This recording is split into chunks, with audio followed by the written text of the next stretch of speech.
उनके इन बच्चियों की मांग माननी पड़ेगी। हमें ऐसे फील हो रहा है कि हमारा जो ये प्रोटेस्ट है इसको बिल्कुल बिजली का काम किया जा रहा है, बिल्कुल जेल में तब्दील करने की कोशिश की जा रही है। मैं आ गया हूँ तो मुझसे प्यार करने वाले लोग भी आ जाएंगे। तो मुझे उम्मीद है कल के बाद जो है यहाँ मेला रहेगा, उनके साथ वो लोग हैं जो कितनी दूर तक चले जाएंगे और आपको बर्बाद कर देंगे।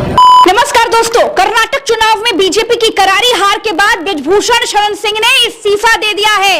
कर्नाटक चुनाव में बीजेपी की करारी हार के बाद अब पहलवानों के धरने ने बहुत बड़ा रूप ले लिया है। दोस्तों, कर्नाटक चुनाव में बीजेपी की करारी हार के बाद यह पहली बार हुआ है कि जंतर मंतर पर भीम आर्मी चीफ चंद्रशेखर आजाद और पूर्व गवर्नर सत्यपाल मलिक एक साथ जंतर मंतर पहुंच गए हैं। और सबसे बड़ी बात यह है कि पहलवानों ने बहुत बड़ा आरोप लगाया है। आरोप यह लगाया है कि रात में महिला पहलवानों के साथ बाहर से अनजान महिलाओं को शामिल कर दिया जाता है और महिला पहलवानों के साथ सुला दिया जाता है। किसी बहुत बड़ी साजिश की आशंका जताई है महिला पहलवानों ने। दोस्तों, इससे एक बात साफ हो गई है कि अब पहलवानों ने अपने इस धरने को अंतर्राष्ट्रीय स्तर पर पहुंचाने का ऐलान कर दिया है। विनेश फोगाट, भीम आर्मी चीफ चंद्रशेखर आजाद और सत्यपाल मलिक कुछ कह रहे हैं, पहले उनको सुन लेते हैं। हमारी सम्माननीय बेटियां विनेश फोगाट, साक्षी मलिक और उनके सहयोगी मेंटर बजरंग पूनिया जी 360 के चौधरी और तमाम इलाके के बुजुर्गों, चौधरियों, सम्मानित जनों, ये लड़ाई जिस शक्ल में आगे बढ़नी चाहिए थी उस शक्ल में आगे बढ़ गई। मैं आजकल बहुत घूमता हूँ, महीने में कम से कम 8-10 पब्लिक मीटिंग बाहर करता हूँ। सब जगह मुझे लोग इन बच्चियों के आंदोलन के बारे में पूछते हैं। लोग आपके, सारा देश आपके साथ, मौन कम मनेगी, अब मनेगी, तब मनेगी, लेकिन आपकी ये कामयाबी हो गई है कि पूरा देश आपने अपने समर्थन में खड़ा कर दिया। देश का बच्चा बच्चा आपके साथ है। जिस दिन आप डिस्ट्रेस कॉल दे देंगे, जिस दिन आप ये कह देंगे कि हम खतरे में हैं और रामलीला ग्राउंड आ जाओ, तो रामलीला ग्राउंड में जगह नहीं बचेगी, इतने लोग आपके समर्थन में आ जाए। कोई चिंता करने की जरूरत नहीं है, क्योंकि आप इतिहास के सही पक्ष की तरफ हैं। आपकी मांग जायज है, आपके साथ जाति हो रही है, आपकी सुनवाई नहीं हो रही है। मैं जो दिल्ली में बैठे उन्हें बताना चाहता हूं कि हम उस इलाके के लोग हैं जहां एक द्रौपदी के सम्मान के लिए कई हजार लोग कट गए थे और जान दे दी थी सबने। ये तो इतनी बच्चियों का सम्मान है, 7 या 8 का सम्मान है। कितने लोग कट जाए, मर जाए, बर्बाद हो जाए, लेकिन इनका सम्मान हम रेस्टोर करके छोड़ेंगे, इसको वापस लेके छोड़ेंगे। मैं इमरजेंसी में जेल में था, तो वहां मैंने महाभारत पढ़ा। उसमें एक एपिसोड आता है जिसमें कृष्ण भगवान सवेरे सवेरे द्रौपदी के पास पहुंचते हैं और हाथ जोड़ के बैठ जाते हैं। द्रौपदी पूछती है क्या हुआ? कहने के लिए मुझे तुमसे एक भिक्षा चाहिए, मैं कुछ मांगने आया हूं। द्रौपदी ने कहा क्या मांगने आए हो? तो उसने कहा मुझे अपनी और अर्जुन की, 2 लोगों की हमारी जान बख्श दो, चुके मुझे पता है कि तुम सारे मर्दों के खिलाफ हो चुकी हो और तुम दुनिया के सारे मर्दों को बर्बाद देखना चाहती हो और तुम ऐसा चाहोगी तो ये हो जाएगा, लेकिन हम 2 पे तुम कृपा कर देना। अगर इन बच्चियों के साथ ज्यादा जाति हुई तो पता नहीं कितनी बर्बादी के बाद ये मांग मांगनी पड़ेगी, इनको जवाब नहीं मांगनी है।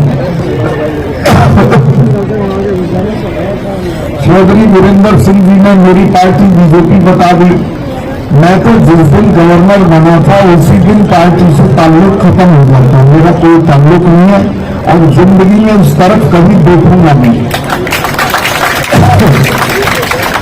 मैं तो उस लड़ाई में कूद पड़ा हूं जिसमें इनको बेदखल करना है, जिसमें इनको हटाना है।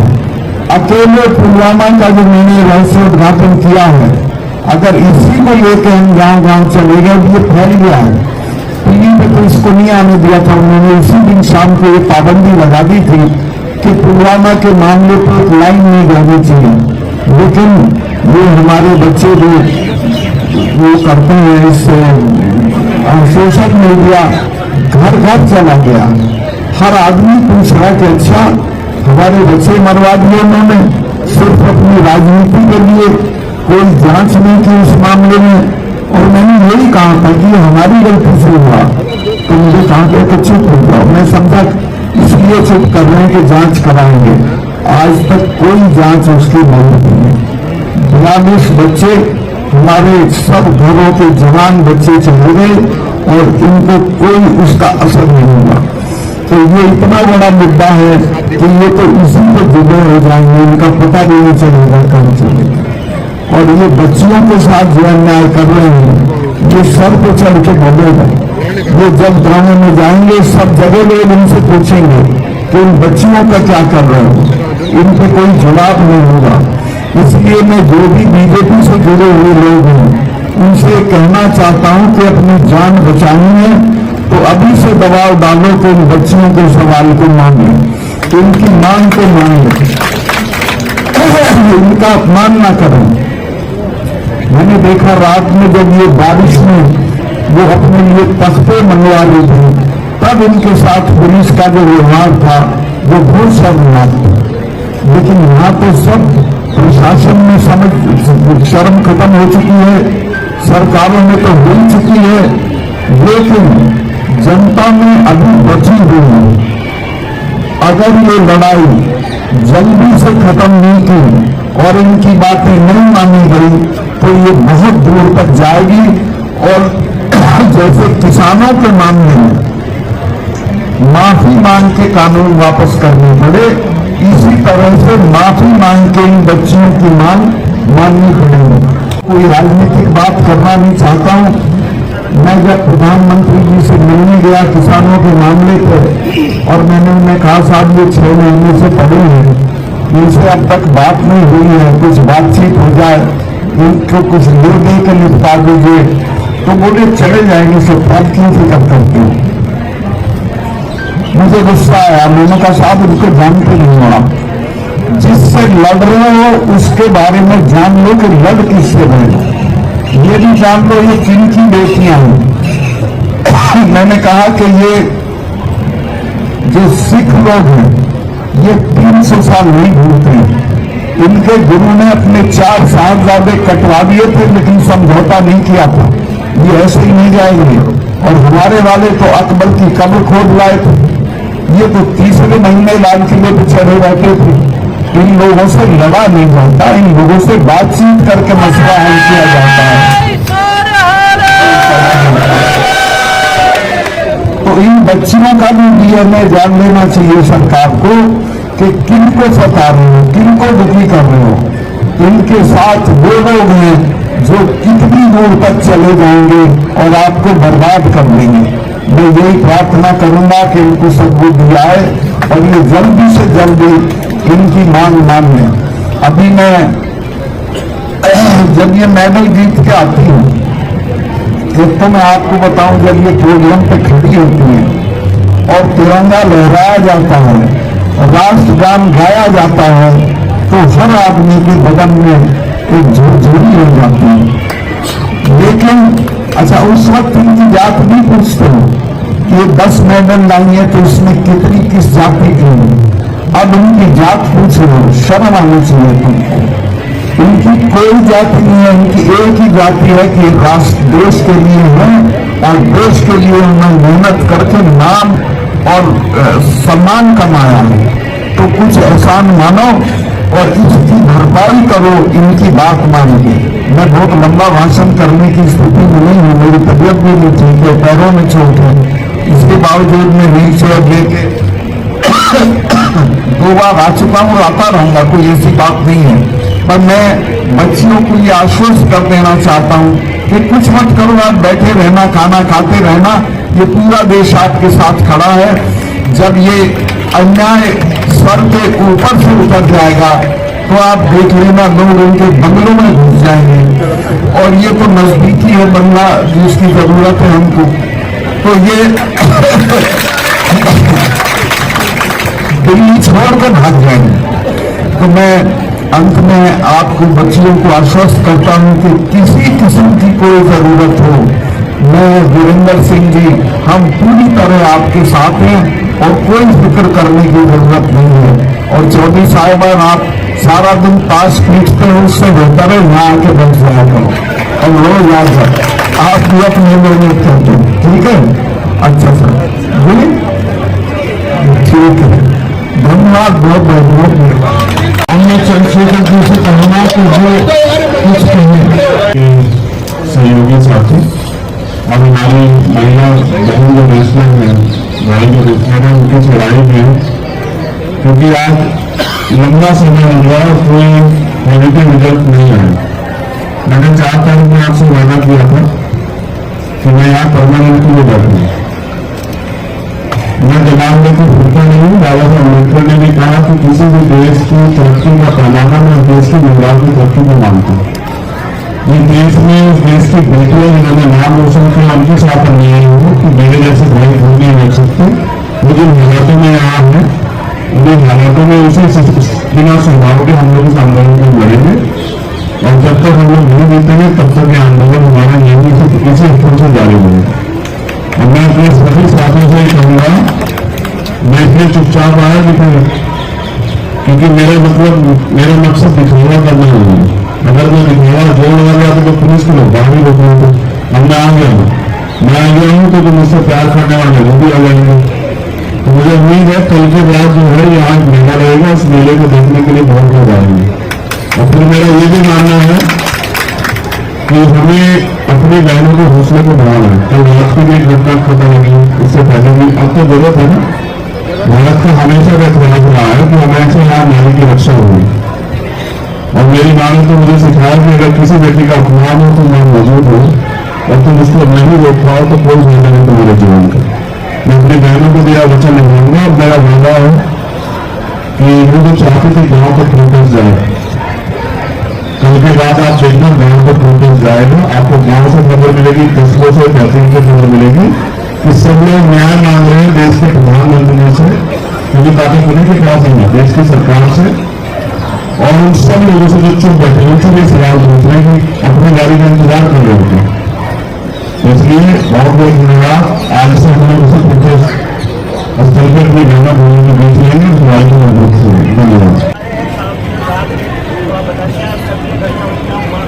कुछ अननोन पर्सन आते हैं और हमारा वीडियो रिकॉर्डिंग या फोटो क्लिक करते हैं, और जब मना करते हैं तो उसके बाद चोरी छुपे लोग काम करते हैं।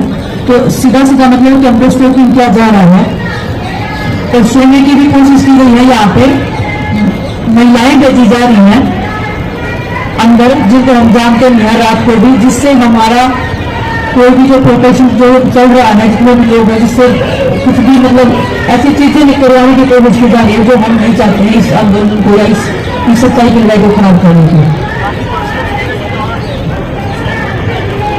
होती है, लेकिन ये भी जिम्मेदारी लेने वाली नहीं होता है कि आप आपने करा कर खा गए, उसके ऊपर जिम्मेदारी डाल देता है, उसके ऊपर डाल देता है, लेकिन कोई भी रिस्पॉन्सिबिलिटी लेने की वाली नहीं होता है।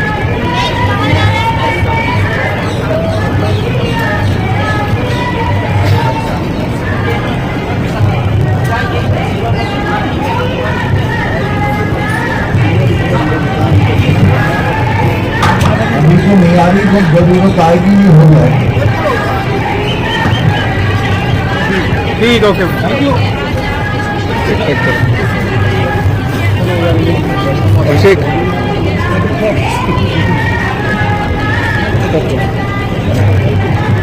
क्योंकि अभी आज का तो हमारा जंतर मंदिर का प्रोग्राम है, नेक्स्ट जो भी होगा हम आपको जरूर बताएंगे। महिलाओं के सम्मान की लड़ाई, हमारे हक की लड़ाई, उसको हम हर एक स्तर पर लड़ेंगे, लड़ते आए हैं और लड़ते रहेंगे जब तक हमें हमारा हक नहीं मिल जाता है। हम देश के लड़के को हक नहीं मिल जाता है जिसका वो रिजल्ट करते हैं, जिसके उनको एक कामना है कि हमारा जीवन ऐसा होना चाहिए। और ये जो लड़ाई है ऐसी हम ऐसे लड़ेंगे कि जैसे एक आज़ादी की लड़ाई है, बड़े स्तर की ये लड़ाई होगी और आज़ादी की तरह बिल्कुल ये लड़ाई लड़ेंगे, इसमें कोई संदेह नहीं है। और आप सबका सहयोग और समर्थन उसमें चाहिए, क्योंकि ये जन जन की लड़ाई है। आपके घर में भी बहन बेटियां हैं, हमारी भी बहन बेटियां हैं, हमारी भी बहनें हैं जो पूरे देश में हैं और जो चाहती हैं कि उनको भी न्याय मिले। तो आप सबसे सहयोग और समर्थन की आशा करते हैं।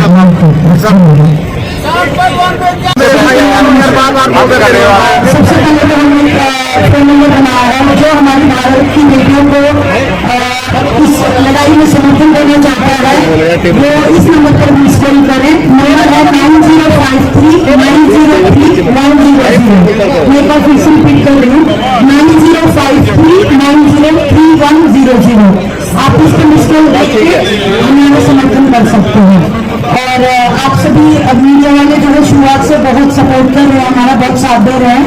मेरा आप सबसे ये भी रिक्वेस्ट है कि आप लोग यहाँ रात को भी रुकने की कोशिश करें, क्योंकि कल भी जो है कुछ मतलब हमारा धरना खराब करने की कोशिश की गई। जैसा पिछली बार हुआ था जब हम गाड़ी लेके आ रहे थे, तब आपने सपोर्ट किया था, समर्थन दिया था, पूरे देश में हमारी बात पहुंचाई थी। ऐसे ही अगर कुछ घटना होती है तो आप हमारे साथ रहो और पूरे देश में हमारी बातें पहुंचाएं। और हम इस प्रोटेस्ट को इंटरनेशनल भी लेके जाएंगे। जो बाहर के ओलंपियंस हैं, ओलंपिक चैंपियंस हैं, उनको भी हम लेटर लिखेंगे कि वो भी लेटर लिख के हमारा समर्थन दें इसमें। हम सिर्फ प्रोटेस्ट सिर्फ हमारा प्रोटेस्ट को आगे नहीं बढ़ाएंगे, यहाँ से जंतर मंत्र से बाहर जाके भी हम अपना प्रोटेस्ट को बढ़ाने का काम करेंगे, क्योंकि हमें ऐसा फील हो रहा है कि हमारा जो ये प्रोटेस्ट है इसको बिल्कुल बिजली का काम किया जा रहा है, बिल्कुल जेल में तब्दील करने की कोशिश की जा रही है। तो हम इसको जितना हम ओपनली जाके हर जन तक पहुंचाना चाहते हैं, क्योंकि देश की बेटियों की लड़ाई है। ये सिर्फ कुश्ती की और कुश्ती की महिला खिलाड़ियों की बात नहीं है, कि हर उस स्पोर्ट्स पर्सन की आवाज़ है, ये हर उस महिला की आवाज़ है जो अलग अलग क्षेत्रों में अपना काम करती हैं और जिनके साथ में शोषण होता है, जो अपनी आवाज़ को उठा नहीं पाएंगे। तो आज का जो हमारा प्रोग्राम है, हम कनॉट प्लेस में जाएंगे और जितने भी लोग हैं हम सबके सामने अपना प्रोटेस्ट है उसकी बातें रखेंगे कि हमारे साथ में ऐसे हो रहा है और हमारी इस न्याय की लड़ाई में हमारा साथ दीजिए। हम दिल्ली के अलग अलग संगठनों की सभी बातचीत कर रहे हैं, उनके संपर्क में भी हैं। और आने वाले टाइम में 21 तारीख का हमने हमारे बड़े बुजुर्गों ने खोल दिया है। अगर तब तक कुछ फैसला नहीं होता है तो उसके बाद हम कोई बड़ी कॉल ले सकते हैं। तो दिल्ली के महिला संगठन है या छात्र संगठन है, जितने भी संगठन है, किसान संगठन है, सबसे हम कॉन्टैक्ट में है और बड़ी कॉल हम ले सकते हैं 21 तारीख के बाद में। आज जाएंगे जी, टाइम 6 PM जाएंगे। और कल हमने आप लोगों के साथ में अनाउंसमेंट किया था कि युवा स्तर पर जो हमने मुख्य सचिवालय के सामने जो ज्ञापन देना था, वो हम चाहते हैं कि राष्ट्रपति जी के नाम, प्रधानमंत्री जी के नाम और गृह मंत्री जी के नाम पर वो ज्ञापन देना चाहिए। और हम हर एक संगठन से, हर एक नागरिक से जो देश अपने देश में रहता है, जो महिलाओं का इज्जत और सम्मान की लड़ाई में हमारा समर्थन करना चाहता है, जिस लड़ाई में भागीदारी देना चाहता है, तो वो अपने जिला मुख्यालय के सामने जाए और कल एक ज्ञापन सौंपे देश के प्रधानमंत्री जी और गृह मंत्री जी और देश के राष्ट्रपति जी के नाम पर। तो हम सभी आपसे